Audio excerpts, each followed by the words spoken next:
Ashamaa kabajamtootaa fi jaalatamtoota kiyyaa yooyyaa harka fuuni isiniin jedha. Sagarriin kiyyayyuu naaf hin qaramne. Har'a maal uffattee dhuftee naan jechuu dandeessanii? Maal uffattee dhuftee naan jechuu dandeessan isiniin jedha. Jallabiyyaa madaamii uffattee dhuftee naan jechuu dandeessanii.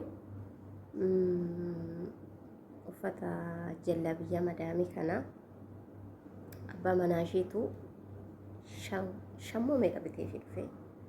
Shan bitee fi dhufee ani jallabiyyaatiin qabu jallabiyyaa kana naa kennii nan uffadha tokko keessaa naan kan barbaade maraxi keessaa fudhadhu naan jettee naa kennitee jechuudha. Inni akka har'a immoo yaadadhee uffadhee dhufeetiin hin jira.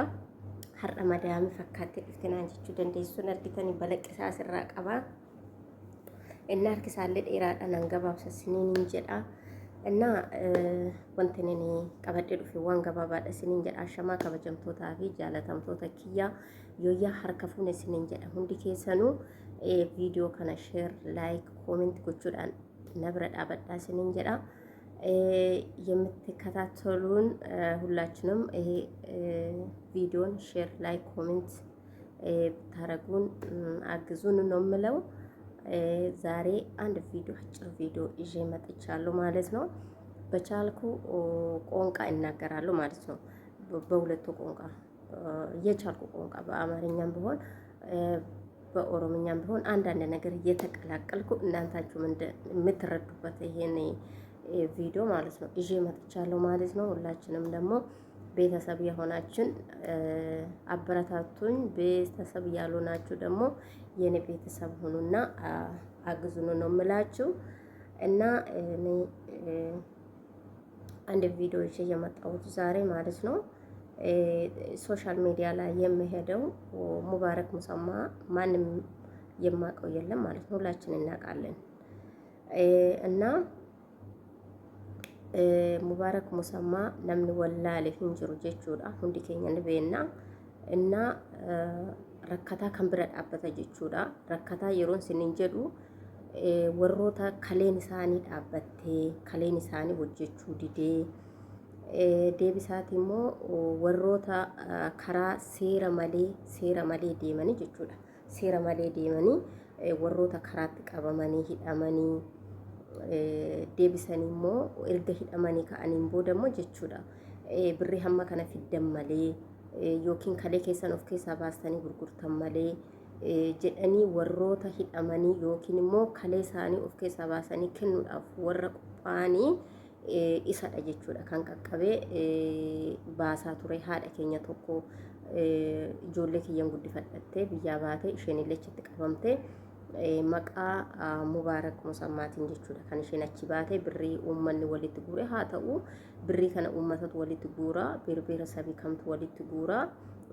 Beera Oromoo miti hunduma isaa jechuudha. Beera sabii roon sinin jedhu Itoophiyaa keessaa beera sabii 84 qoonqaanis akkasumatti jira jechuudha. Garuu kana hunda keessa kan isa biratti gargaaramu kan Mubaarak Musammaa biratti gargaaramu saba tokko bichaa miti jechuudha. Yookaan saba Oromoo bichaa miti yookaan saba biraa bichaa miti. Beera sabii hunda achitti gargaarama jechuudha. Namoonni gargaaramuu barbaadan hundi isaanii ni dhaqanii ni gargaaramu jechuudha. Warroota immoo kaleen isaanii dhaabbattee birrii miiliyoona 2 birrii miiliyoona 3 warroota gaafatamanii hindi deemtan malee hin fayyitan warroota jedhan nama meeqa jechuudha. Mucaan kun kan du'arraa oolche. Inna amma immoo samoona tokko itti duulamaa ture. Bakka waan baay'ee jedhanii maqaa ture isaa turanii isanne birrii walitti guuree birrii kana ittiin uummata gargaaraa ture kana birrii nyaattee birrii uummataati nyaattee jedhanii jechuudha. Kan maqaa isaa xureessanii warroonni akkas jedhanii maqaa mucaa kanaa xureessanii warroota ofii isaaniitii beekamtii bakka Mubaarak Musammaa bu'uudhaaf yookiin immoo qinaatii yookiin immoo miqqinyinnatiitu qabe malee mucaan kun birrii namaa hin nyaanne jechuudha. Isin galee birrii kana hin nyaanne birriin walitti guurrame akkuma akkaawuntii isaarra galeetti jechuudha. gara biyyaatti kan ergame. Garuu maal jedhanii birrii walitti guurrame keessaa gimmaasha nyaatteetii gimmaasha biyyatti ergitee jirta. Waliin nyaanneef malee sin sodaadhe waliin nyaanneef sin sodaadhe malee birriin uummataa si bira hafee jira jedheeni.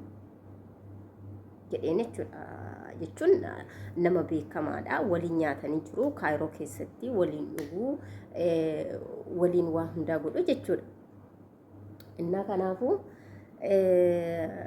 otuma akkas godhanii jiranii assaabbadha. Okay, birrii keessan assaabbadha. Birriin na biratti guurame birrii amma kana uummataaf dabarsee kenneera. Gaafa birriin kun assaabamu likkii darbetti fudhatamee jechuudha. Eessatti kan darbe? Biyyatti kan darbetti jechuudha. Innaa kanaafuu maal siniin jechuu barbaadee tananii erga immoo assaabamee ka'ee booda immoo jechuudha.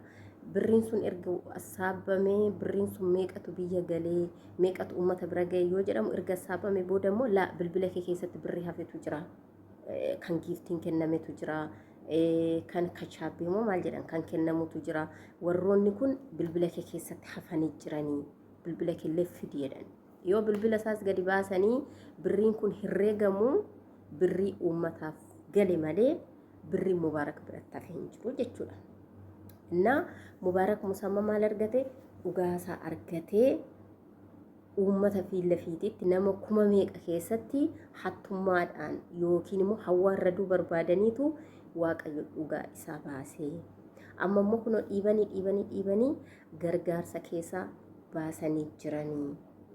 Isinii galee ofii isaaniitti beekamtii argachuudhaaf kunoo naannoo Arsii keessatti jechuudha.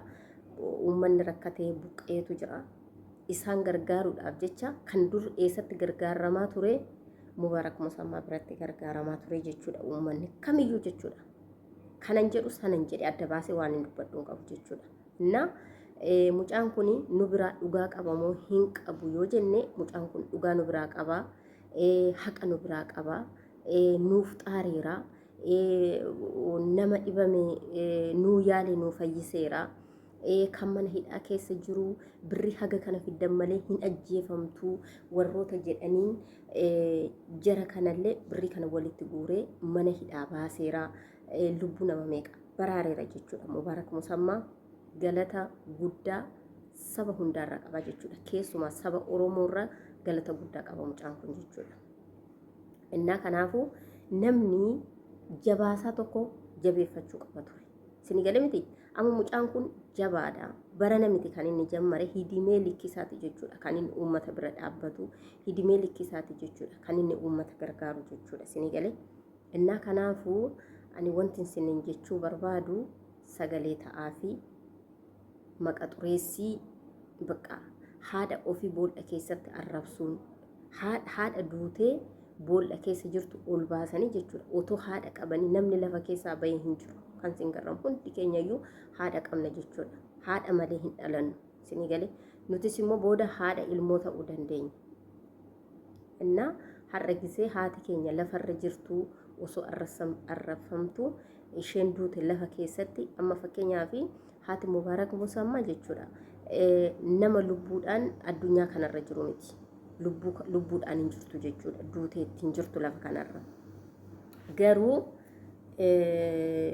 Garuu wanti isaan godhaa jiran warroota du'anii lafa keessa jiran ol baasanii sooshaal miidiyaa irratti anatu haadha kee akkas godhe jedhanii arrabsu jechuudha.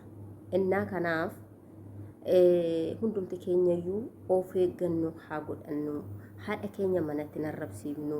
Haadha keenya kan duute boolla keessatti narrabsiifnu. Haadha keenya kabajaa qabdi. Isinii galee?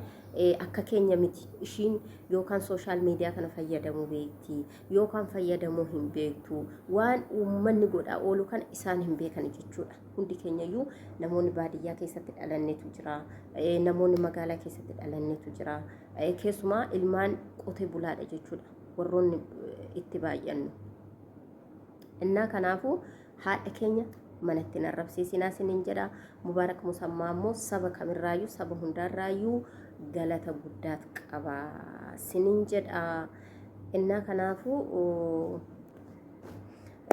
እና akkas hagoonu siniin jedha hundi keessanuu sagalee ta'aa fi uummata biratti akka deebi'e ani gargaarsa keessaa baheetiin hin jira ani gargaarsa keessa hin jiru gargaarsa dhiiseera kan jedhu bira jira siniin jedha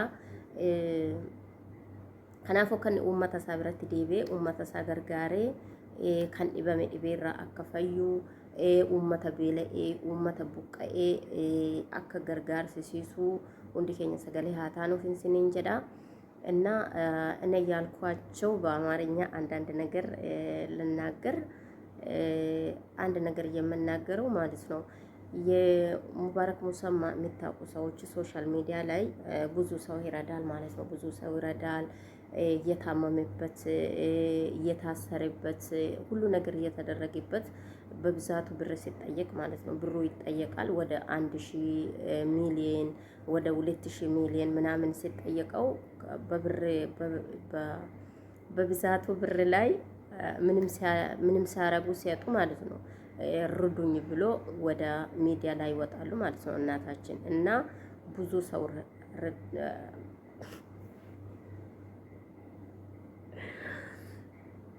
ብዙ